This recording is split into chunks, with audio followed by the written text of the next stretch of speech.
iyo nolol dadku la og yahay labadaasba haddii ay isku mid yihiin oo ruuxu ilaahay run u sheego markaas ayuu yahay ruux toosan uu yahay waa markaas ayuuna yahay ruuxaasi ruux qaatimo wanaagsan oo ilaahay subxaanahu wa tacaala u waafajiyo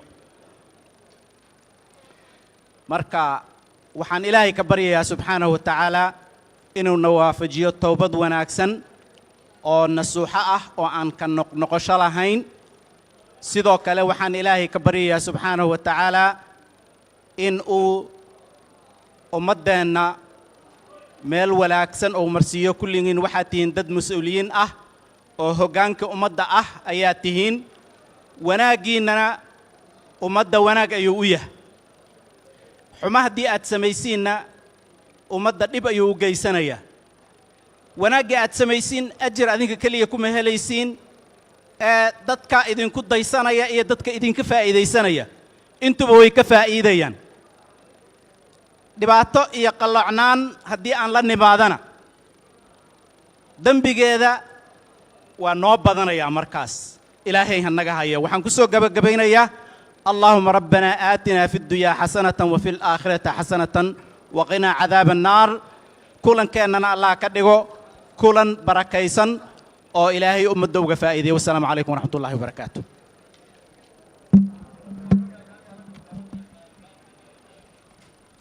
دكتور عبد الله بريسيادي هذا ما جزاكم الله خير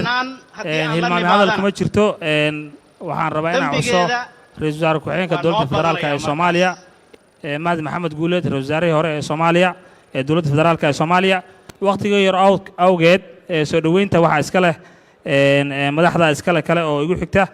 وحن ويريا أمان كوحيجة برنامج كأنه قرن إن أو يستغنى يستعلن كصوماليا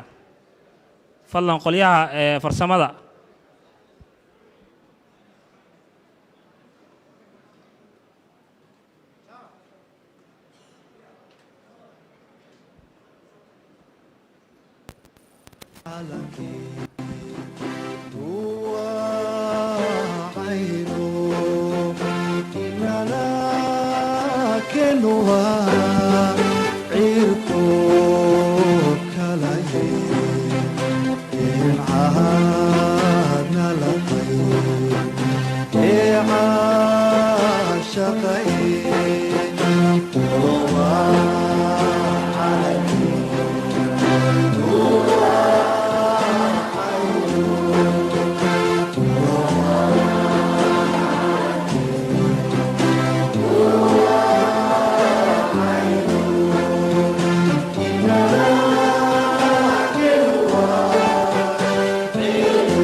waxaan jeclahay inaan u yeero wasiirka caafimaadka ee Puntland mudane Jaamac Faarax oo soo jeedin doona warbixin ku saabsan caabuqa coronavirus mudane wasiir soo dhawow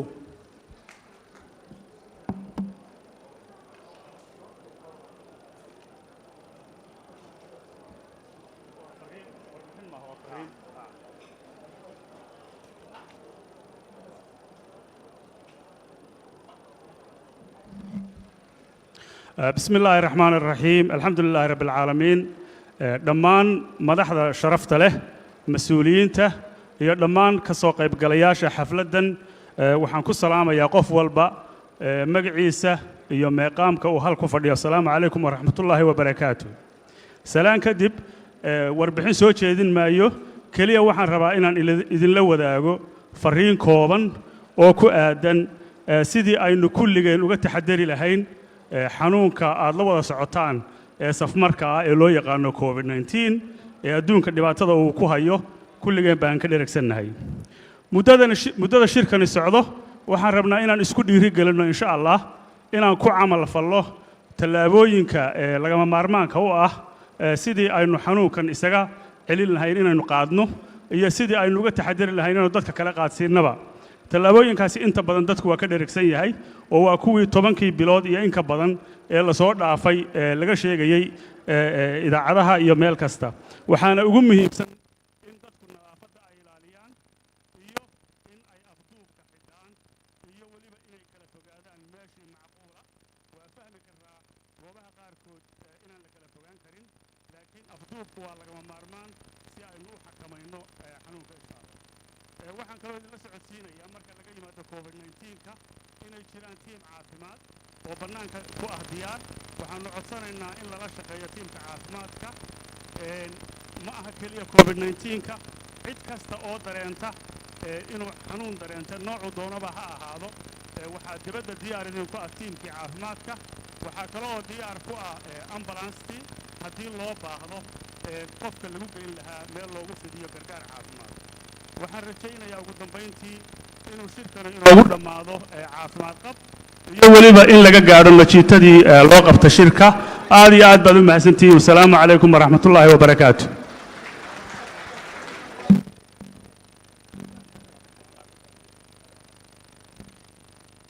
wasiir aad iyo aad u mahadsantahay warbixin runtii aad u qiimo badan weeye waxaan xasuusinayaa marti sharafta iyo ku qaybgalayaasha barnaamijka ajendaha ama programka barnaamijka waxaan kula wadaagnay group WhatsApp baan kula wadaagnay asagoo soft copy ah fadlan cid aan haysan hala wadaagaan dadka kale ee haysta kelmad furitaanka soo dhaweynta madasha iyo martidan aadka u sharaf badan aadka u qiimo badan waxaan rabaa inaan ku soo dhaweeyo cabdikariin xasan jaamac oo ah gudoomiye ku-xigeenka jaamacadda city ee magaalada muqdisho si uu u jeediyo kelmad furitaan iyo soo dhaweyn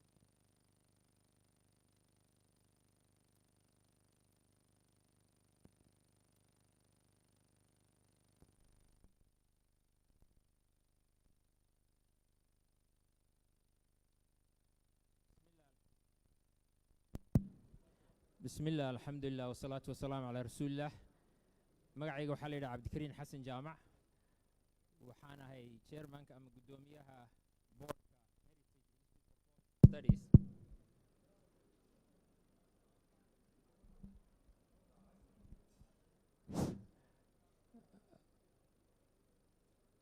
وحانا هي chairman board heritage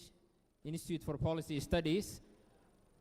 waxaan rabaa inaan idinka mahad celiyo ka soo qaybgalka shirkan madaxda timid oo brotokoolka ka dhaca waxaa isugu yimid meeshan madax aad u fara badan madax hore iyo madax joogta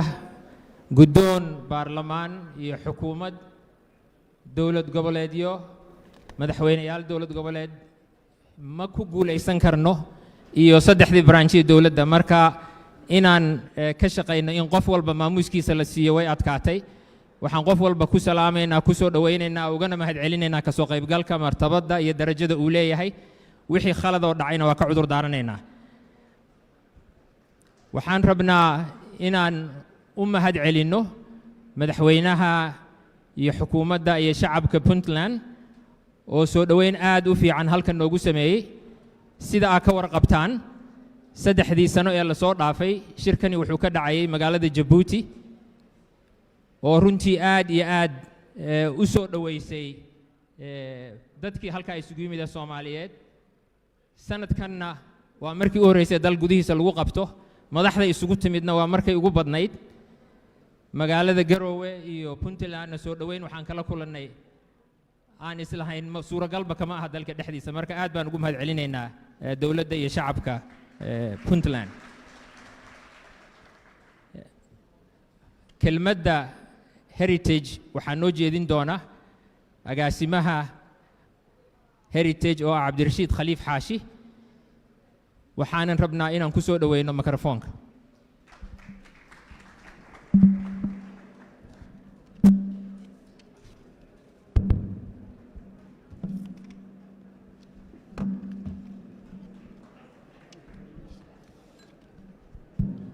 السلام عليكم ورحمة الله وبركاته. si aan waqtiga ugu beeqaamiyo mas'uuliyiinta madasha joogta mahadnaqiya Cabdikariim baa noo yiri waxaan ku kabayaa runtii 24 saac ka yar baa howlkan oo qayb ka mid ah diyaar ahayd guddi wasiirada ku diyaariyeen iyo dad fara badan aad baan uga mahadnaqaynaa marka uu madaxweyne Saciid Cabdulaahi Dani ciidankii iyo brotokoolkii iyo wasaaradda maaliyadda iyo shacabkii Puntland iyo jaamacadda BSU ba heegan buu xal galiyay madashan aad ka qurux badan bay noo sameeyeen aad bay u mahadsan yihiin dad badan oo kala duwan oo maxaa la yiraahdaa baa runtii hawshan nagala shaqeeyay maalinta u dambaysan kusoo bandhigi doonaa mahadnaqaas ama intaba keeni doonaa macadka heritage sida Cabdikariim sheegay 3 sano mar baan qabanaa madasha aragti wadaaga sad macadkuna 3 shaqo qabtaa marar badan waxaan ku wareeriyay heritage maxay ka shaqeysaa heritage waxaanay ka shaqeysaa maanta taagan iyo meesha aan fadhiyo ka shaqeysaa 3 arrimood aan qaban waxa kamid ah cilmi baaris daraasooyin baan u banbaxnaa sanadkan 2020 inkastoo coronavirus uu dalka dhibaato ku hayay sanadkii aan ugu bordhigtifsanayd baa 12 daraaso oo beero iyo xoolo iyo caafimaad iyo election iyo shaqo iyo shaqaale iyo human capital development baan Soomaaliya ka sameynay waa sanadkii aan ugu bordhigtifsanayn daraasooyinka iyaga dhan waxay ku jiraan iyagoo af Soomaali iyo Ingiriis ah website-ka macadka ku jiraan marka cilmi baaristaas ugu badan waxaan qabano waxaan kaloo qabanaa madal iyo meel lagu kalmo iyo gole saan oo kala baan diyaarnaa sanadkii mar ama Jabuuti ku qabanaa haddana aan Garowe la nimid mid bilo ama 2 bilood mar ahna waa qabanaayo madal aan isugu keeno inta talada gacanta ku haysa iyo inta aqoonta leh iyo inta saameynta leh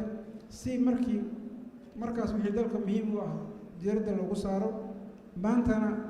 Ilaahay baa noo suurageliyay inaan Garowe isku nimaadno waan qodobada aan halkaas ku taxanay oo sidee dalka loo xasiliyaa oo dastuurka loo dhameystiraa oo doorasho qof iyo cod loo gaaraa oo federalismka laga shaqeeyaa 2025 ayaan u dooranay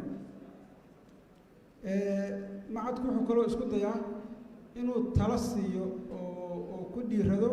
dadka go'aan kale oo hadda madax badan oo hor fadhida ay ka mid yihiin oo waxyaabaha aan soo baarnay aan talo raacino marka hadaa kulankan wixii nooga soo baxa waxay u badan tahay daraasooyinka aan soo wadno inaan uga faa'iideysano isku soo duuduub annagu waxaan filaynay bishaan in doorashadii ay dhexda marayso oo xildhibaano badan la soo doortay oo senataro la soo doortay markaas dowladda dhalan doonta aan u diyaarino talooyin ku saabsan amniga iyo talooyin ku saabsan doorashada qof iyo codkii oo runtii nala daahday 2 goor la hirgelin waayay iyo talooyin ku saabsan federalismka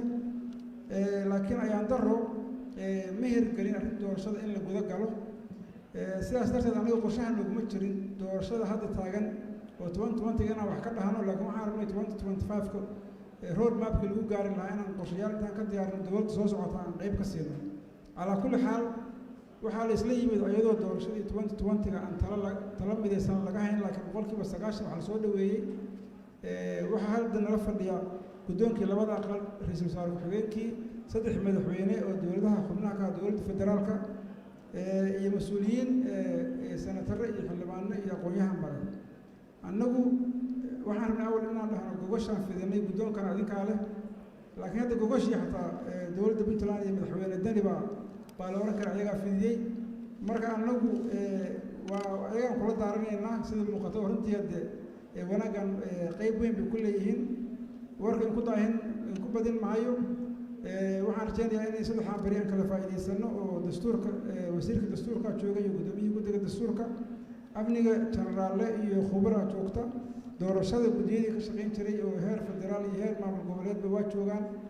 waxaan rajaynaynaa in madaxduna ay dareenkooda nala wadaagto khubarada iyo dadka isku yimidna ay 3 beri oo hoos loo hadlo oo waxyaabahaas nabad khuseeyo laga hadlo aan gallo waxaan ku faraxsanahay inuu shirku productive la noqon doono aad iyo aad baan u mahadsantihiin sharaf weyn bay ii tahay 8 sano kadib in macadka heritage madashi ugu weyneed aan ku qabanay Puntland iyo Garowe aad iyo aad baan ugu mahadnaqayaa madaxweyne Dan iyo tiimka Puntland thank you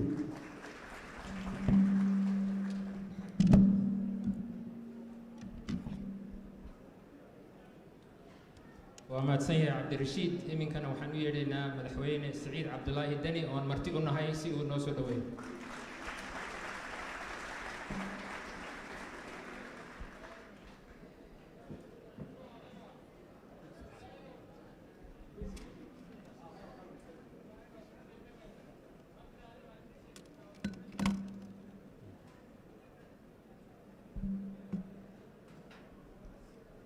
بسم الله الرحمن الرحيم قدوميها برلمانك فدرالك الصوماليات قدوميها أقل كسر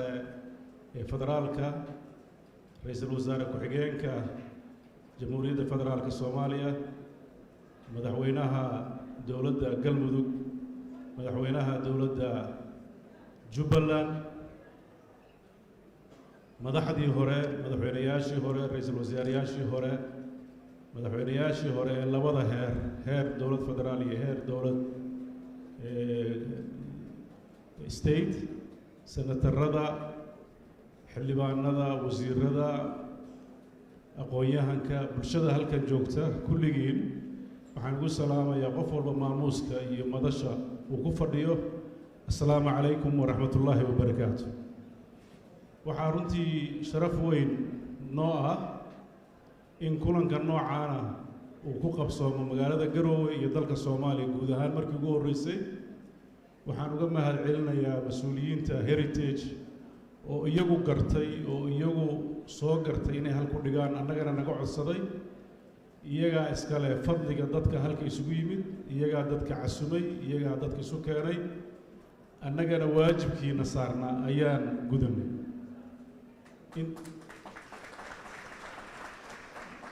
maadaama marka sidaan oo kale hawl loo qabto dadka badankiisa xamar ka yimid xamar hawsha dadka marka loogu yaro wax ka dhacaan waa laga tacsiyeeyaa marka waa ka tacsiyeynayna iyadana wixii khaldamay dadka reer Puntland ma yaqaanaan dhaqankaas laakiin waa dhaqan koonfurta ka jira in laga tacsiyeeyo wixii gaabi soo dhacay marka waa ka tacsiyeynaya waana ka cudur daareynayna insha Allah marka aad baad u mahadsantihiin dalkiina waa joogtaan deegaankiina waa joogtaan in laba soo dhaweynayo waan ku faraxsanahay dadka ka soo qayb galay oo aan ogahay hawlaha badan ee u yaalay iyo sida ay u soo ajiibeen inay kulankan ka soo qayb galaan oo aan filayo inuu ku soo aaday marxalad loo baahnaa inay dadka Soomaaliyeed madaxdiisa iyo waxgaradkiisa isu yimaadaan oo fursad ay ku wada hadlaan oo wax ku rogrogaan ay helaan waxaan u rajaynayaa shirka guul waxaan u rajaynayaa muddada la joogo nabadgelyo iyo caafimaad in lagu joogo waxaan u rajaynayaa in ay ka soo baxaan miro dhal wanaagsan oo ummadda Soomaaliyeed ay aayatiinkeeda wax ka tara shirka iyo shirar duceedyada iyo fursadaha kale oo la isku helay intaba waxaan inoo wada rajaynayaa guul iyo xasilooni iyo deganaansho iyo horumar iyo arrimaha taagan ee hadda la sheegay in marxaladda soo socoto ilaahay uu naga saaro oo ku meel gaar iyo waxyaabaha dastuurku meel gaar iyo waxa la sheego dhan ilaahay uu naga saaro dal xasilan oo nabada dadkiisu israbo oo meel u wada jeedo oo midnimada iyo wadajirka la adkeeyo wixii midmadoow jirana la xalliyo ayaan u wada rajaynayaa dhammaan shacabka Soomaaliyeed iyo dalka Soomaaliyeed dadkiisaba waa mahadsantihiin wassalaamu calaykum waraxmatullahi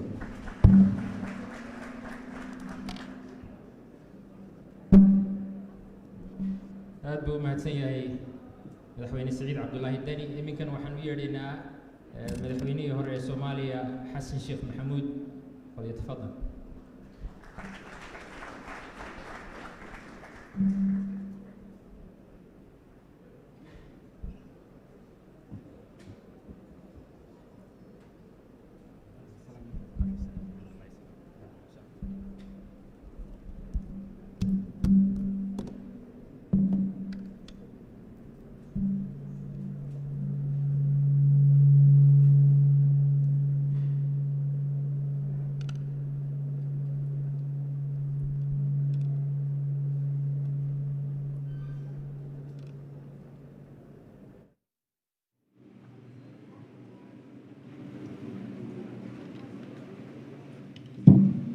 بسم الله الحمد لله والصلاة والسلام على رسول الله. السلام عليكم ورحمة الله وبركاته. دمان مرت شرفتا يكسب بقلاياشا كوران كمانتا دمانتي وادي السلام يا سلام كجدال سيدا أو قرايو عنوانك مدشا مانتا وحوين أي عنيق يقوم مقطع إلي تهي وحنو بعد علينا معاد كيريتيج قبل قابضة وسوسمي وحن كهر مرينا يا بعد علينا يا دولة بونتلاند مدحوينه هذا سعيد عبد الله الدني حكومة ده هي شعب غير بونتلاند با سو دوينتي هي مرتي جرنتي شرفت بدنيد قيمها بدنيد أي نصو بيان آد أيان محنكور هذا أيان هو مهد علينا يا أنت اسكدب عرب مركه هراء أرنتان سي أي ويالتو فهم كيدو وسهلنا هذا دتك قاركي وما شفردي ودتك سوس مي دولة مدة الصومالية مدة لبعتك سنة إلى صور ضعفي وسو تاجنا سمينتي دي أي جوجا مركه وحكي شيء قد ماله لكن دلني يرى ذا يجيل كعصب قار سوديب كاسي هذا قارن لوريجا أنت كلنا إني لوريجا ربو أيان ربا وحير إن أوجا بيان يا مون نوريو وحلا صومري دولة السد الصومالية waxay soo martay heerar kala duwan oo maxaan ku yiraahdaa laga soo bilaabo maalintii burburku dalka uu ka dhacayba isla markiiba waxaa loo istaagay sidii dawlad loo dhisi lahaa dalka dawlad loogu soo celi lahaa Jabuuti koobaad Jabuuti labaad iyo kulamadii Muqdisho iyo Addis Ababa iyo meel walba ka dhacayay waxay ahaayeen dadaalo laguma guuleysan in wax la isla ogol yahay la keeno maadaama xafafkii iyo xanuunkii dagaalkii sokeeyay iyo colaadii iyo burburkii ay markaa aad u taagnaayeen iyo asbaabo kale oo badan hase yeeshee taariikhda 2000 markay ahayd shirki carta ayaa dawlad la isla aqbalo oo aan aad looga raaricin laakiin weli u baahan la soo sameeyay kumeel gaarnimaduna meeshaas ay ka soo bilaabataa ahdi kumeel gaaraha la sameeyay dawlad kumeel gaara ayaa lagu dhisay ahdigaas waa ka soo gudubnay muddo kadib waxaa haddana la isugu tagay mar labaad waxaa 10 sano ugu horeysay horta isku daygaas iyo dagaalo sokeey iyo mashaakilaadkaas aan ku soo gudubnay 12 sano ku xigtay oo carta laga soo bilaabay ilaa Muqdisho laga yimaado 2012 waxay ahayd xilli kumeel gaar ah iyadana oo isku dayo badan la soo sameeyay horumar badan la sameeyay oo dawladnimada asaaskeedii hore loo qaaday ayay ahayd dawlad kumeel gaar ah oo nidaamka ay awood qaybsiga ay ku fadhidahay 4.5 oo yahay 4.5 oo aan dastuuri ahayn laakiin heshiis siyaasadeed oo la isku raacay oo la isla ogolaaday oo la wada aqbalay ah ayaa lagu socday waxaa 2012 markaa la soo gaaray in la sameeyo nidaam in lagu heshiiyo nidaam dastuur qoraya nidaam federaal ah dastuurkaasi nidaamka federaalka wuxuu ahaa nidaam dastuuri ah oo dastuurka ku qoran dastuurkaasi si ku meel gaar ayaa loo ansixiyay marar badan dastuurka ku meel gaarka ah luqadeenu ka mid noqday laakiin waxaan isleeyahay ereyga ku habboon inuu yahay dastuurka sida ku meel gaarka loo ansixiyay laana dastuurka hadduu ku meel gaar noqdo waxa lagu dhisayna ku meel gaaray noqonayaan ku meel gaarnimadiina waa tii aan ku heshiin inaan ka baxno 2012 caalamkuna nala ogolaaday sidaas daraaddeed dastuurku waa qabyo dhamaystir ayuu u baahan yahay laakiin ku meel gaar ma ahan si ku meel gaar ayaa loo ansixiyay intii laga gaarayo sidii la yaqiinay ee dastuurka loo ansixi lahaa dejinta siyaasadda marka heerarkaasay soo martay maalinba meel ayay soo maraysay haddii marka deganaanshiyo la'aan siyaasadeed ay timaadana waxaa imaanaya deganaanshiyo la'aan amni deganaanshiyo la'aan xukun deganaanshiyo la'aan dhaqaale waxa asalka u ah deganaanshiyaha dowladnimada waa deganaanta siyaasadeed in la helo nidaam deganaan oo siyaasadeed nidaamka marka deganaanta siyaasadeed waa nidaam dimuqraadiyad ku salaysan ka yimaado annagu waxaan dooranay inaan dal dimuqraadi ah noqono dastuur leh saddexdii awoodood ee dowladnimada oo kala saaran oo kala muxuu kala shaqooyin kala duwan leh marka astaamihii aan dowlad dimuqraadi ah ku noqon lahayn oo dhan ayaa noo dhismay intoodii badneed ee dastuuriga ahayd laakiin institutionskii dhaqan geli lahaa xukunka dimuqraadiga iyo wax kaloo badanna way naga dhinaayeen inkastoo aan ku meel gaarkii ka baxna dowlad aan ku meel gaar ahayn laakiin awoodaheedii wax badan oo ka mid ah weli ay qabyo yihiin ayaa 2012 yimid xukunka dimuqraadiga mar walba waa midka ku salaysan rabitaanka shacbiguna wuxuu ku yimaadaa oo ma lagu cabiraa doorashooyinka dadka in la siiyo fursad ay wax ku doortaan qofkii fiicanna ay ku soo ceshadaan ku sii haystaan qofkii markaas ay wixii la rabay u qaban waayeen ay u faataxeeyaan oo ay wareejiyaan marka rabitaanka shacbiga waxaa lagu cabiraa waa doorashadu haddii ay toosi waydo marka rabitaanka shacbiga si loo cabira lama garanayo muhiimadda doorashadu ay leedahay marka meeshaas ayay ka soo hase yeeshee nidaam doorasho kasta ahi wuxuu u baahan yahay kalsooni ku timaada kow qaanuun la ogol yahay qaanuun afar qofood luuq inta gashatay iska samaysata maaha qaanuun dariiqii la yaqiinay ee qaanuun samaynta la soo marsiiyey dadku aqbaleen la isla aqbalay qaanuunkaas oo wixii uu qorayo dadku ay ku qanacsan yihiin waxaa lagu galaa doorasho haddii marka qaanuunkii la waayo ama isla aqbalaadiisii la waayo ama duruuf kale oo ay timaado fursad labaadaa furan fursaddaas labaad oo aan ku soo caanamaalno waxay tahay in heshiis wada tashi iyo wada ogol ku dhisan la gaaro 4.5 waa daliil cad waa dadka qaarkiis way dhibsanayaan aaday maxaan ku raahdaa dagaal xoog leh loogu qaaday looguna qabaa weli laakiin in laga guuro wax la isku raacsan yahay oo markii hore laana dastuuri ma aha laakiin waa lagu soo caanamaalay waxayna haysatay heshiis siyaasadeed oo la isla ogol yahay ayay haysatay waa sababta ay muxuu u waartay oo muddadana u gaartay hase doorashaduna waa sidoo kale iyaduna waa in ay heshaa arkaantii ay ku istaagi lahayd oo ah qaanuun la isla ogol yahay la dhaqan geliyo socdo waqtigiisii lagu dhaqan geli lahaa iyo duruufihii dhaqan geli lahaa oo dhan haysta inay hesho waay haddii ay si u suurtogeli weydana heshiis siyaasadeed oo maxaan ku rahdaa lagu meel maro si horu loogu socdo marna option ma aha meesha aan joogaynaa waxba ma samaynayna mana dhaqaaqayno wax ma aha marka haddii markaa qodobka saddexaad ee ah labadaas la waayo ama qaanuun la ogolaaday ama maxaan ku rahaa heshiis siyaasadeed la waayo ee doorasho la qabtaahi natiijada ka imaanaysaahi waxay tahay natiijo ama dowladda ka dambaysa dowlad sharciyadeeda ay duran tahay nidaam sharciyadiisu duran yahayna waan garanaynaa in aanu dadkana xukumi karin horumarna u samayn karin dowladnimadiina aanu sii meel mari karin la isna aqbalin oo khilaaf uu dhalinayo khilaafkuna wax fiican ma aha markuu dhinaca xun aadee allah naga haayo waxaa markaa durnaantaasi looga gudbaa mar kale waa in uun loo noqdaa wada hadal wada tashi iyo wada ogol mar kale in laysla ogolaado dowladnimadu sida ay ku bilaali karto sidaas daraaddeed hadda marka maanta meesha aan taagannahay ka guuridda dib u dhaca maanta taagan maanta qaanuunkii doorashooyinka waa leenahay laakiin haddana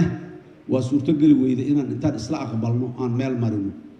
ama farsamaha qaarkood meel ha uga jirto ama ogolaanshiya la-aan meel ha uga jirto waxaa kaloo aan rabaa example oo mathali oo nool inaan usoo qaato dowladda puntland ee 22 sano jirka ah hadda ka hor xilligii madaxweyne farol oo madaxweyne ahay doorashaa la qabanqaabiyey dadkii berigaas si uun uga ag dhawaay ra'yiga doorashada socda iyo waxa iyo daraasaadkeedan ka mid ahaa doorashadaas sida loo diyaariyay doorasho aad iyo aad u fiican ay ahayd aad u heer sarrayso farsamo ahaan laga soo shaqeeyey waxay ay ku dhaqan geli lahayd oo dhanna inta badan haysta hal mid ay ka waxaysantay dadkaan laga gedin oo dadkii aqbalaaddii dadka ka maqnaatay intaasay u hakatay doorashadaas waa mithaali oo nool annaguna waaban soo aragnay waxaan la isla ogolayn meesha ay maraan caqabadda marka maanta taagan hadda aan xalkeeda aan u taaganahay gacmaha lagu wada haayo sababtu si kastaba ha noqotee ilaa hadda ma hayno mana noo soo muuqato labada shardi aan kor ku soo sheegnay qaanuunkii inaan dhaqan gelinana nooma muuqdo wada ogolkiina waxbaa weli qabya nooga ah tan qaanuunka jiiradii looga leexan lahaa waa ka soo gudubnaan isleeyahay laakiin weli waxaa wadadeedii furan tahay ee la hayaa wada ogol wada tashiga iyo wada ogolka in la helo wax la isla aqbalo waa la isla aqbalay meel bay ka rimcatay waa loo noqday meel kale haddana ka rimcatay weli in loo sii noqdo oo la sii hagaajiyo oo la dhammaystiro fursad aad iyo aad u weyn oo suurtagal ah waaye marka maanta meeshaas ayayna xalka degdega ah ee maanta lasoo haabo karo waa talada labaad oo mar walba ah wada tashiga iyo wada ogolka inaan waxayno haddii markaa dib u dhacaasi inaan ka guurno aan go'aansanno ay noo tahay inaan ka guurno waxaan u baahannahay waxaa laysla gartay oo la yidhi si looga guuro hore loogu socdo doorasho dadban aan qaadanno doorashadaas dadban lafteeda kaabayaalay u baahan tahay baabuur qurxoon haddaad intaad gadato aad go'aansato baabuurkii aad soo heshay laazim waa inaad meel ku og tahay ama aad u samaysaa waddadii baabuurkaa lagu wadi lahay oo qar iyo doon aan lahayn ammaan ah tegaysa meeshii muxuu ahay saxda eed iyo direction saxda ay loo baahnaay si markaa loo gaaro arrimahaas meela implementationka heshiisaa la gaaray waxaan u malaynayaa dood badan heshiiska kama taagna horeyaa loo soo wada aqbalay sharciyadaa loo raadiyey baarlamaanka federaalka la geeyey waa la soo ansixiyey waa la wada aqbalaan dhihi karaa ilaa xaddi dad wax ka sheeganaya mar walba ma la waayayo laakiin meesha lagu murgacday oo caqabaddu ay ka taagan tahay waa heshiiskii sidii loo dhaqangeli lahaa maxkamaddii dastuuriga maadaama aanay noo joogin maxkamado kale oo maxaan ku rahdaa inta la isku dacweeyey haddana aanay noo taagnin oo arrimaha u qaabilsan meeshaas waa dhaqangelinta waaye dadka soomaaliyeed marar badan in aanay ka waxaysminay u caddaataan rabnaa waxa ay staalmeydka ama istaagnaantu ay ka bilaabatay waa dhaqangelinta heshiiska taasoo sababi karta heshiiskii lafsidiisa inuu duldulaan la yeesho haddii aan inta laga heshiiyo waqti habboon aan lagu dhaqaaqin ee dhaqangal aanu noqonin heshiiska daldaloolou yeelan karaa lianna waqti inuu gaaro aanay ahayn uu gaarayaan wax walba waqti loogu talagalay leeyihiin heshiisku haddii waqtigii loogu talagalay iyo sidii loogu talagalay uu dhaafo daldaloolou yeelanayaa dhaqangelintiisa ha la saxa meeshii ay joogto ha loo noqdo asiga in la yidhaaha ayay gaareen marka waxaan isleeyahay weli darishad yaraa furan oo hore loogu soco karo haddii maxaanku idhahdaa waxay si marka kaasi marka maanta taagan waa middaas intaasaan anugu ka qabaa heshiiskii wuxuu u baahan yahay dhaqangelintiisii in si fiican laysaga warsado in dib laysaga warsado la toosiyo meelaha yarka ay ka qalloocan tahay waa sida u fudud ee doorasho aan ku gaari karna maanta optioniska kale ee suurtagalka ama in la aado ay suurtagal tahay oo dhan kuwa aad u fudud oo qiimi yar ma aha waa kuwa dhib badan oo aan culayskooda aan la xamili karin ama xag waqti ha noqoto ama xag kharash ha noqoto ama xag maxaanku idhahdaa ha noqoto midaysnaankii dalka iyo dadku ay midaysnaan lahaayeen midkaas maanta lagu taagan yahay in la dhammaystiro waxyaabihii yaryar ee jiro si joogto aana loo joogo spirit iyo qalbi wanaagsan oo wuxuu inay socdaanay dhaqan galaanay socdaan dhib la'aan iyo dhiig la'aan inay la yimaadaan dadka ay ka dhexayso ayaga haddii muxuu ahay oggolaadaan dad badan oo khubaro ah dad badan oo ra'yi leh dad badan oo wax soo kordhi kara sidii wax ku soco lahaa inaa buuxo inay u yeertaan oo aanay ka xishoonin kana qab weynaan inaan qabaa saxiixayaashii heshiiskii maxaanku idhahdaa muqdisho ee bishii sebtembar la saxiixay baarlamaankuna uu ansixiyey dhaqangelintiisi si inay isaga yimaadaan haddaba taas marka waxaan rabaa si kooban maadaama waqtiga cirigaa meeshaan uga baxayaa maanta midda taagan si loogu gudbo midda uu ahaay mowduuca maxaanku idhahdaa kulankeenna 2025 in laga baxo oo doorasho dadban aan loo noqonin dadbanaanta laga baxo dadbanaanta waa sida loo tilmaamay waa ku daahnay waa soo noqnoqotay ku meelgaarnimo ma ahan qabaa waa dadbanaan doorasho dadban midaan dadbanayn inaan aadna waayo waxaana looga baahan yahay waxaa doorasho dadban si loo qabtaa waxa loo baahan yahay aad iyo aad u tiro badan yihiin laakiin waa inaan ka aadnaa waxa asaaska ah oo maxaanku idhahdaa tiirarka ay wax ku dhismayaan ah oo mithaalkii haddaata aan sheegay doorashadii aan dadbanayn ee tooska ahayd waddadii lagu wadi lahaa baabuurkaas quruxda badanne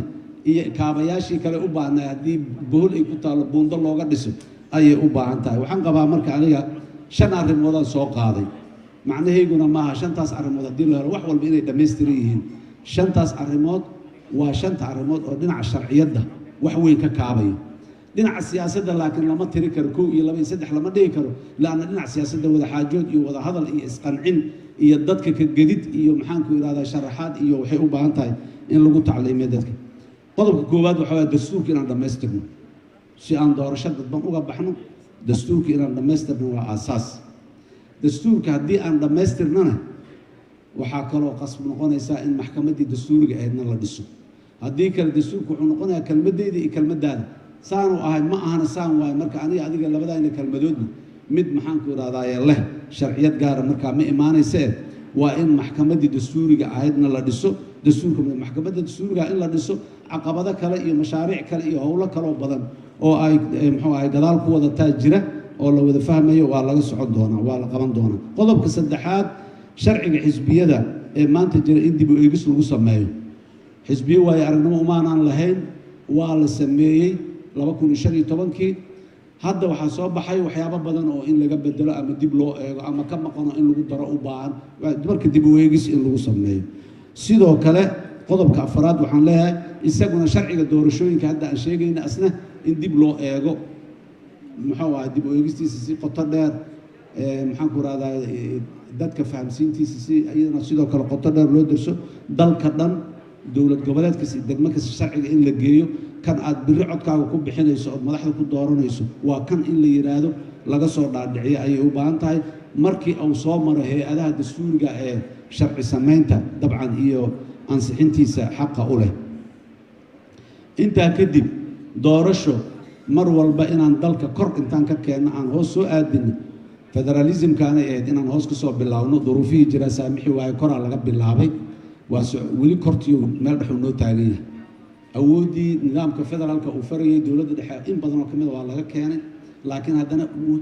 spiritka federalismkan wuxuu ahaa xukunka in loo dhoweeyo dadka marka weli tallaabaa dhiman xukunka in dadka loo dhoweeyo qodobka shanaad marka waa doorashooyinka dowladaha hoose in la qabto dalkoo dhan isku mid maaha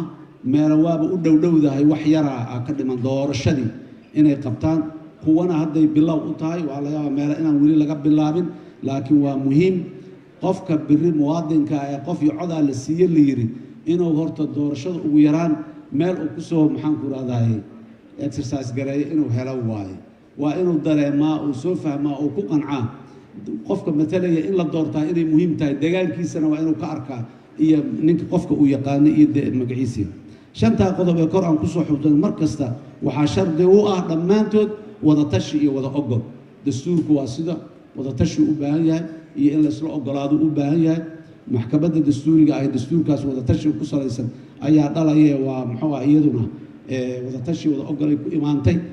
labada sharciya aan sheegno waa sidoo kale dowladaha hoose doorashadooduna waa sidoo kale shantaa haddii la sameeyo waxaan isleeyahay dhinaca sharciyadda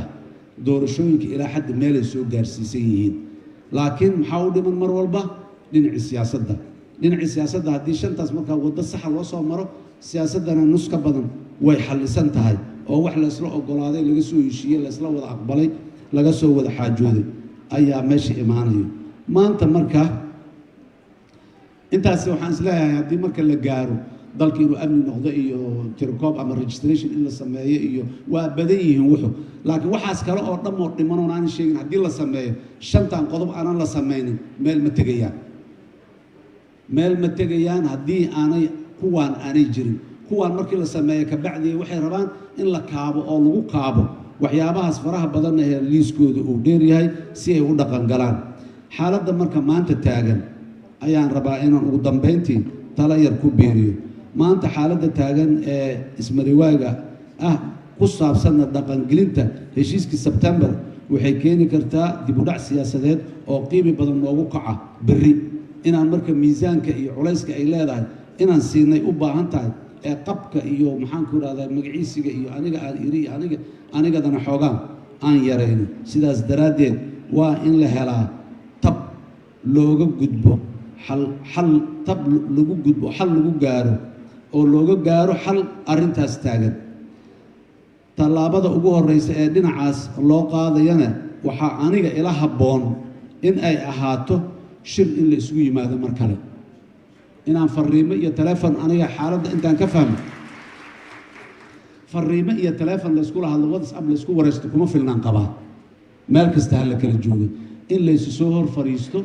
oo dib laysu soo hor fadhiisto oo war wixii waa meeshaan halkana waa ka sida halkana waa ka sidaana adigu maxaad diidan tahay adiga maxaad aqbalsan tahay inta la yiraahdo dib laysugu noqdaan qabaa mar kale waxaan ku daraa dib isugu noqoshada suurto geli mayso haddii qofi uu dareemayo intaas ay ceeb ku tahay haddii qofi dareemayo taasi inay qabkiisa wax u dhimayso haddii qofi dareemayo xaq uu asigu leeyahay inuu taliyo oo laga qaadayo waxaan isleeyahay say ku suurto gashaa waa adkaani qodobka labaad in gogosha shirkaas la ballaariyaan qabaa saaxiibaday raalli iga ahaadaano labada lakab ee dowladda federaalka ee jamhuuriyadda federaalka ee soomaaliya ee dowladda dhexe iyo dowlad goboleedada saaxiibayaalo waa isku tagteen heshiisaad gaarteen waa idinla aqbalnay dhaqangelintiisii waayo waxa taagan caqli kale inuu ladinku soo biiriyaa u baahan tihiin kuma fillidin aniga ra'yigayga waay in ladinku soo biiro bulsho rayid ha ahaato beesha caalamka ee la fogeynaya ha ahaato waxa kaloo muxuu ahay jiro mujtamaca soomaaliga hadda dadka soomaalida iyo dadka waxaan inay idinla inay meel mariyaan wax ka riixaan laga rabo dhan fursad ha la siiyo nimankeenaan siyaasiyiinta ahoo isriixriixaya xataa haddii maxaanku idhahdaa nalaga goos qabsanayo soomaaliya naga badan naga aqoon badan naga cilmi badan naga waaye aragsan u yeerta muxuu ahaaye kaashada marka gogoshaas in la ballaariyo oo maxaanku idhahdaa iyadana muxuu ahay talada si tala kama dambaysa loo gaaro mar kale waxaan rabaa inaan u mahad celiyo dowladda puntland iyo hoggaankeeda iyo macadka heritage oo runtii muddo gaaban asoo jira aniga intay ii yimaadeen ay yidhaahdeen macadkaanaan aasaasnay hadafkaanuu leeyahay ujeeddadiisu waa sidaan howlahan inuu qabtaa la rabaa howlihii hadda uu cabdirashiid walaalkeen cabdirashiid uu noo sharaxayay maxaa u baahantay waxaanan u baahanay aadaan maanta ugu faraxsanahay maalintaas waxay u baahnaayeen inaan u yeelay oo aanan caqabad ku noqonin intii ay soo qabteen oo dhanna oo mustawa soomaaliyeed iyo mustawa soomaaliya ka baxsan ee gobolka aan ka midnahay ku yaalna shaqo fiican ay ahayd hore u socdaano institutionska kale ee jira ee non governmentalka ee dalka ka jira jaamacaddan puntland oo maxaanku idhahdaa aad anigu aan u aqaano ay ka mid tahay iyo kuwa kaloo faraha badannana waa u baahannahay inay shaqada xal raadinta soomaaliya mas'alada maantana taagan qof kastoo soomaaliya inuu maskaxdiisa geliyo uu shiilo u baahan waxay tahay walaalayaal soomaaliya sidee isku xukumay inaan isxukunnaan rabnaa see isu xukunnaa waayo waxa oo naga taagan haddaanan si aan isu xukumayno oon raalli ka wadannahay annaan helinna isma xukumi kareen 30 sano ayaa xaajadu sida naga tahay meeqa 30 sano kalaa noo harsanoon qabnaa oo sidan xaajada naga ahaanay oo dadkeennu aqbalayaan naga aqbalayaan siyaasiyiinta haddaan nahay oo caalamka uu naga aqbalayaa inaan xaaladdan kusii sugnaano waxaan leeyahay fursad badan ma haysano aan dadaalno aanan wax walba soomaaliya ka hormarino wax walba soomaaliya aan ka hormarino aad iyo aad aa u mahadsantihiin wasalaamu calaykum waraxmatullaahi wabarakaatu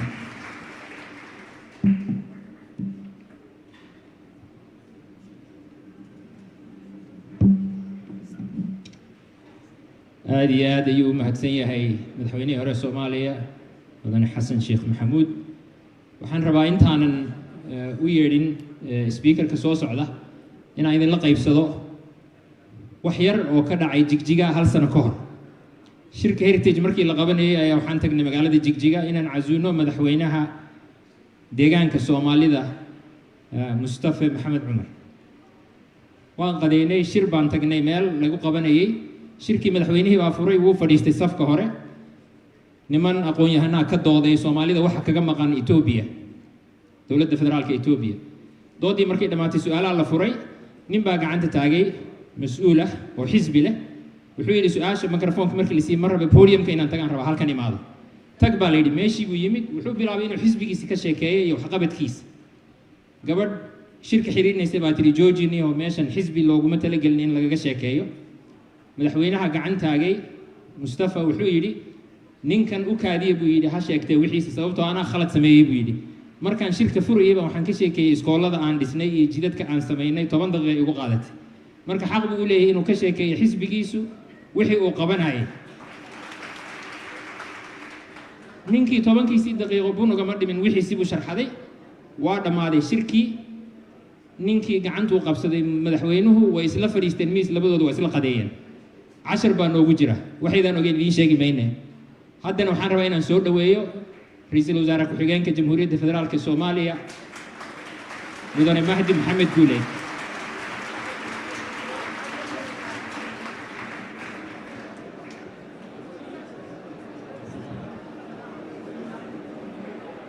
بسم الله الرحمن الرحيم والصلاة والسلام على رسول الله سيدنا محمد وعلى آله وصحبه وسلم قدوميها قولها شعبك قدوميها أقل كسرة مدحوينها دولة بنتلان مدحوينها شهرة مدحوينها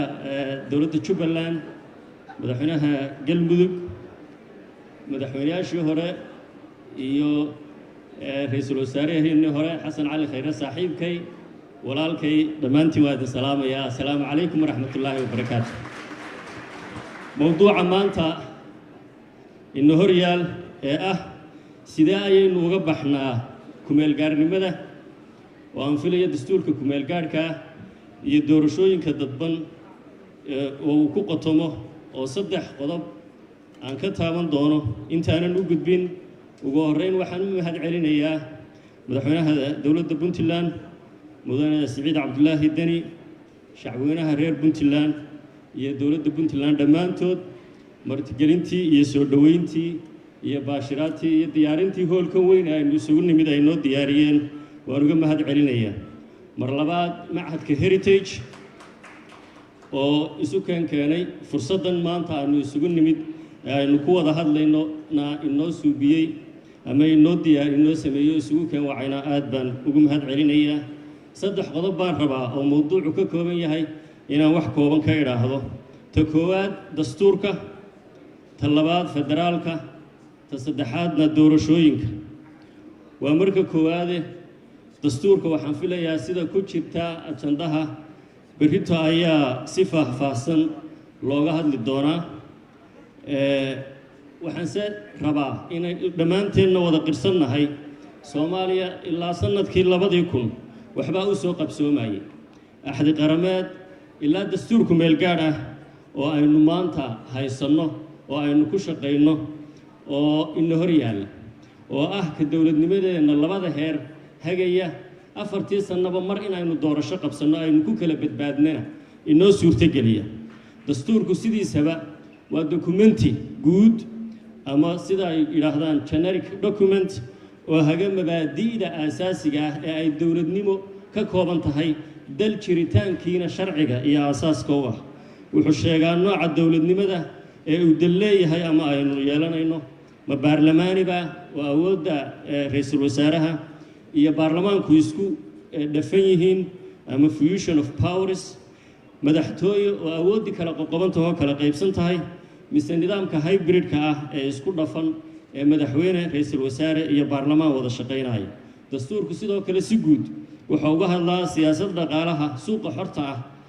ama xakamaynta dhaqaalaha in dawladdu gacanta ku hayso nidaamyadii hanti wadaagga ahaa iyo aynu aad ula soconno difaaca dalka see loo difaacayaa ciidankiisa booliiskiisa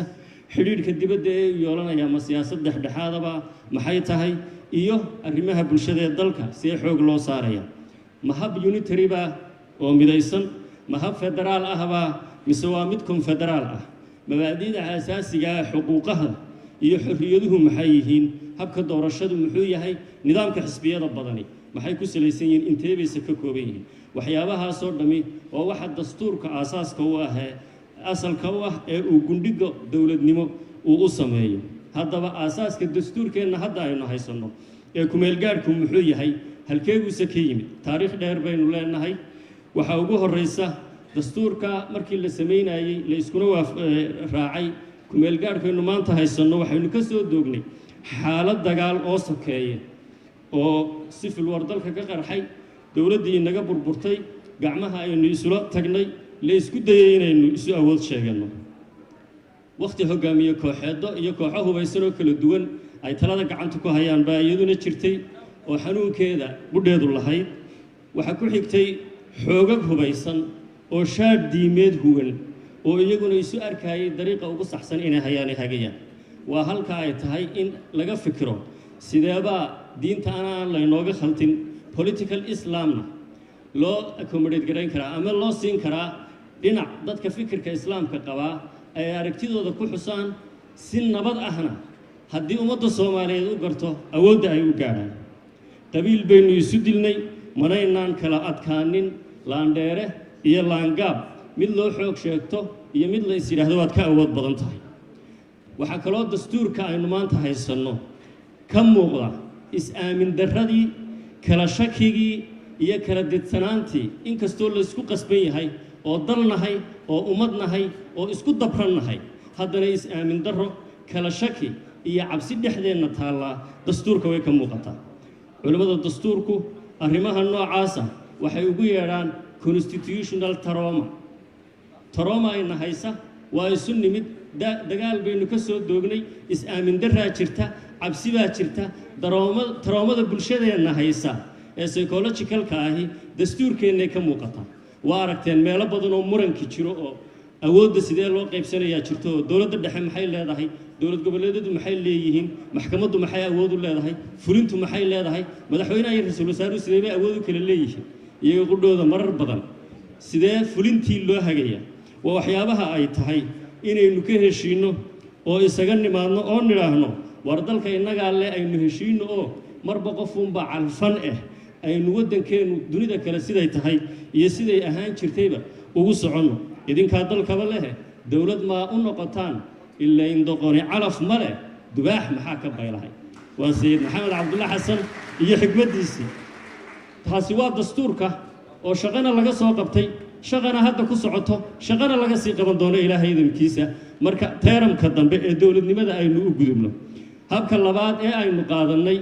oo hadda aynu ku dhaqannaa waxa weeye nidaamka federaalka ah federaalku ma inoo wanaagsan yahay Soomaali federaal ma anfaca taas dood hadda furan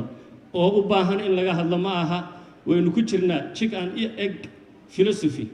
digaaga ukunta iyo digaagada keebaa horeeyay already federaalkii waa ku jirnaa ee federaal nooce ah baynu u baahannahay sidee baynu federaalka u sii kala hufnaa dowladda dhexe maxay awood u leedahay dowlad goboleedyadu maxay awood u leeyihiin maxay wadaagaan oo concurrent powers noqonaya maxay tahay in awoodaha haraadiga ah ee loo yaqaan residual power sida ay u kala qaybsanayaan ama u qaadanayaan maxay tahay taa waa waxa u baahan inaan sii kala qeexno oo iyadana haddii dowladnimadeenu sii adkaato dastuurkeenu adkaado habka federaalka aynu ku heshiinaynaa na uu noqonayo mid inoo kala qaybiya awoodaha jira ee dunida kale federaalka ku dhaqantaa sida ay ugu dhaqanto si loo mid ah inaguna u qaadano 1960kii xorriyaddii ka hor digirle mirifle waxay yidhaahdeen federaal fadaanow guddoomiye miyaa khaldi asaan ugu dhawaaqay soomaalida kale ee ilmo maxaa tiri ama af maxaa tiri oo shanta Soomaaliyeed ka koobnayd iyagu umay qurquursanayn federaalku inuu wax anfaco waaga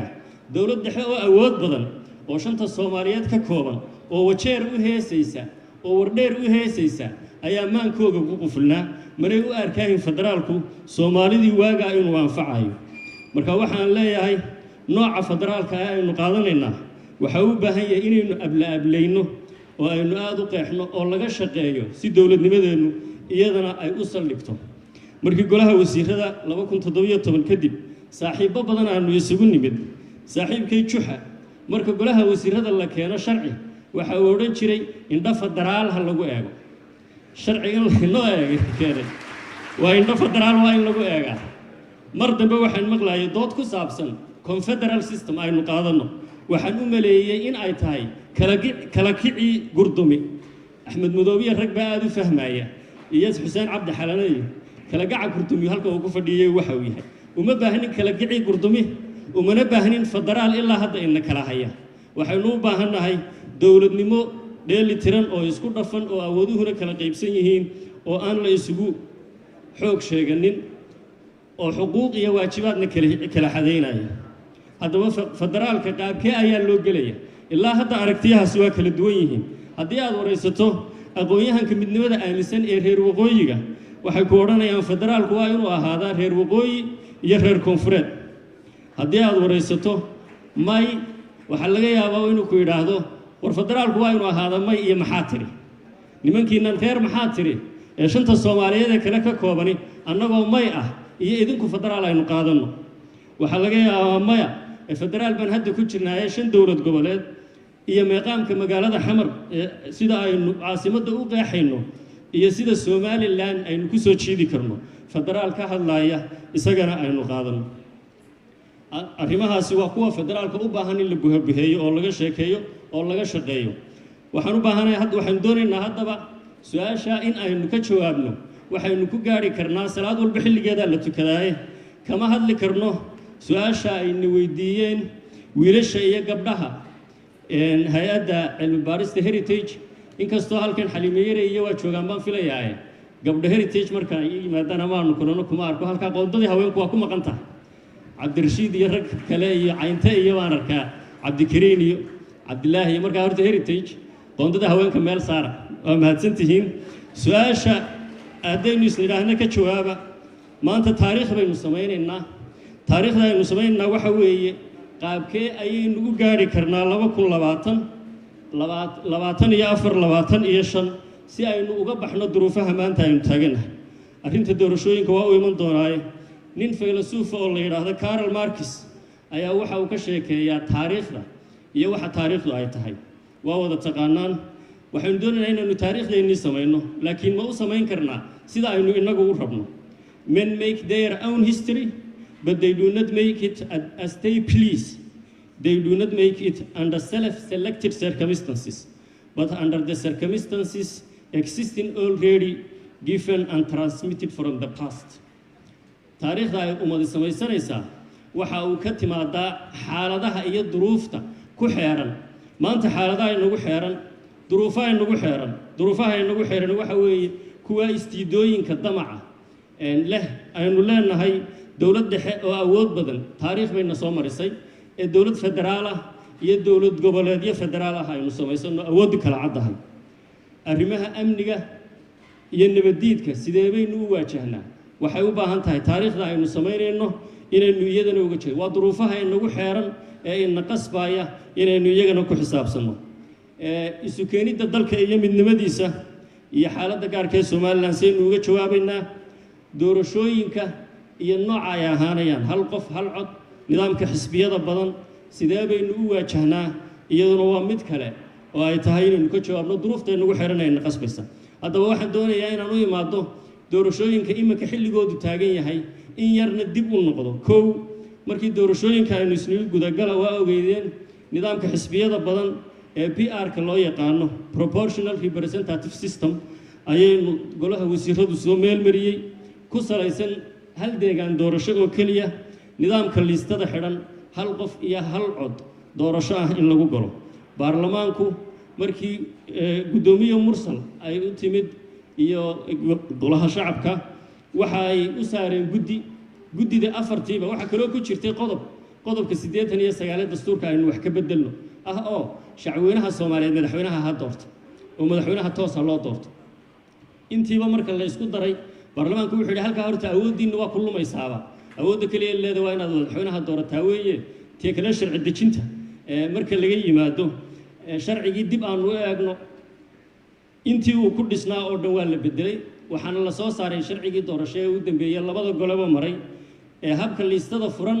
ama first past the post ku salaysan 275 iyo 54 xildhibaan oo aqalka sare ah oo qof walba sidiisa loo doorto degmo doorashooyin kala duwan ah hal qof iyo hal cod guddi doorashana ay shaqadii qabto dood badan baa ka dhalatay intaa kadib waxaynu isugu nimid Samareeb 1 2 3 madaxda qaranku isugu timid waxa la isla qaaday hal in doorasho dadban laakiin intii hore ka heer sareysa xagga tirada dadka codeynaya 301 cod bixiye 1000 ilaa 1500 oo qof oo cod bixiye la isugu geeyo kuraasta kursigiiba si ka qayb qaadashada u ballaarnaato taas dood badan baa iyadana ka timid oo may dhicin dawladda Muqdisho inuu isugu nimid heshiiskii Muqdisho oo 17 Sebtembar iyo habraacyadiisii afarta ahaa heshiiskana baarlamaanku meel mariyay habraacyadana madaxda dowladda federaalka iyo dowladaha xubnaha kale dowladda federaalku ay kala saxeexdeen ayaa ah dokumentiyada maanta aynu haysano ee ay tahay doorasho inaynu ku galno xilligeediina ay taagan tahay heshiiskaas fulintiisu waa waajib ina wada saaran oo inoo yaalla sidee baynu heshiiska u fulinaa u meel marinaa qodobada uu ka kooban yahayna ay u noqdaan kuwo meel mar ah dad islaamo baynu nahay almuslimuuna calaa shuruudihim awfuu bilcuquud awfuu bilcahd diinta idinkaa iga badiya oo culimo waaweyn inay isugu jirtaan in heshiiskii markaa uu meel maro walaalayaalo waa wax inoo yaal sidee baynu u fulinaa sidee buu u meel maraa iyaduna waa su-aal inoo wada taalla sidee lagu gaadhi karaa 2024 anu waxaan isleeyahay dhammaan shuruucda caalamiga ah qudhooda marka la gelayana aasaas u ah kow daacadnimo inay jirto oo aynu isu wada daacadnahay niyad sami iyo niyad wanaag inuu jiro is-aamin inuu jiro oo aynu is-aaminayno oo ayna ahayn fadhigaan kaga kacaya ama shirka goorta ha lagaga kaco sidii qamaan bulxan lahaa baadida ninbaa kula daydaydaa la kaa badane aan doonahayn inaad hesho daayin abadkaaye dadkuna moodi duul wada dashoon wax u dahsoonayn marka ayaynaan ama annagu ama xubnaha kale ee fulinta ah noqon midkeenbana mid baadidiina waan wada daydayaynaa soomaaliyey haddana lugu inoo laaban tahay ay tahay taas haddii la isla helo waxaan aaminsanahay 2021 si fiican oo nabada ilaahay adamkiisa inaan ugaga bixi karno 2024 aynu ku gaari karno nabad iyo baraare iyo dastuurkeennii oo dhammaystiran federaalkii oo dhammaystiran dowladnimadeennii oo dhammaystiran amnigeennii oo ahana qaaday garnaqsigu mar walba meel walba waa taagnaa weligiiba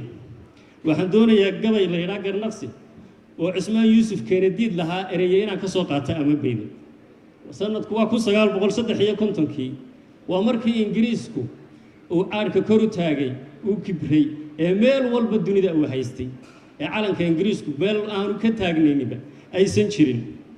waa badayha gadabku waanu dheer yahay waxaa ka mid ahayd godobta ingiriis iyo najiibiya u garnaqi doona sababta garnaqsiga marka ugu horeysa loogu culimada gadaalkan waxaa galay khilaaf weyne khaliifiyada guutada watay calanka giirgiiran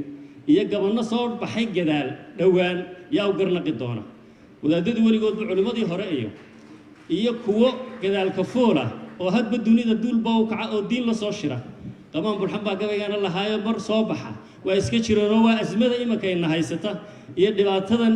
aynu nabadiidka kula halgamayno amnigeennii doonayno inaynu ku sugno leh maya culimmadii hore aqoon ma lehe anigaa ka aqoon badan diinta sida loo turjumo iyo sida loogu dhaqmayana aqaana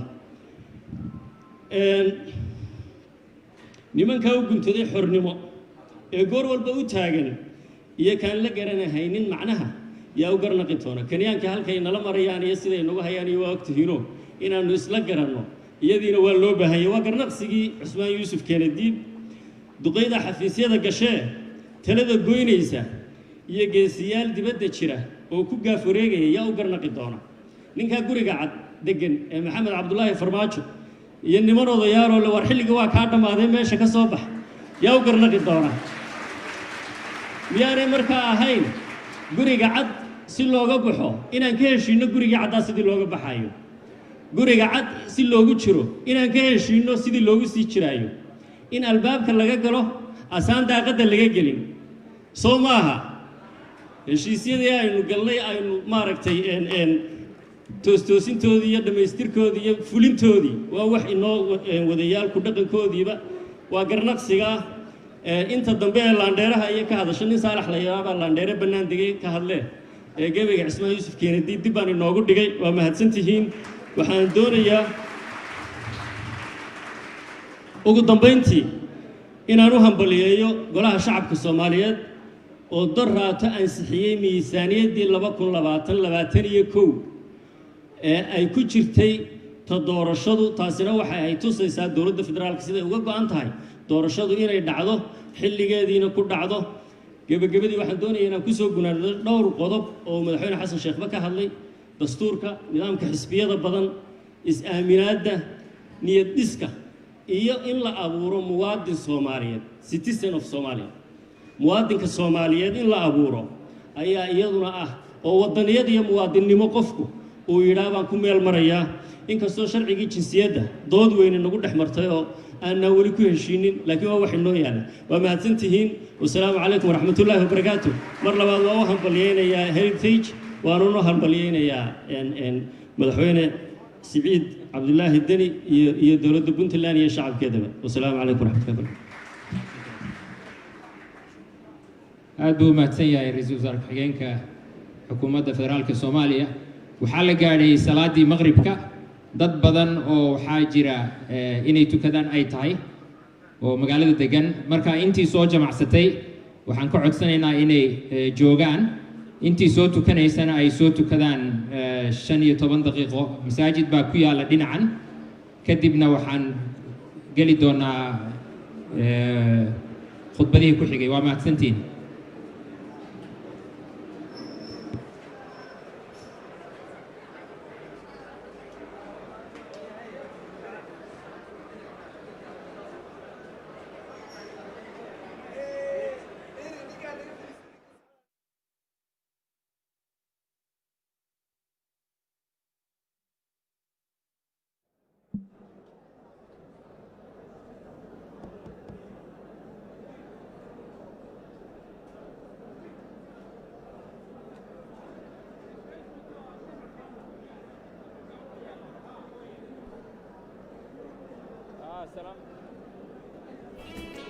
السلام عليكم dadkii aan tukanaynin ama jamacsanaya waxaa yaala banaanka dhinaca midig refreshments marka ku soo dhawaada albaabkan marka laga baxo dhinaca midig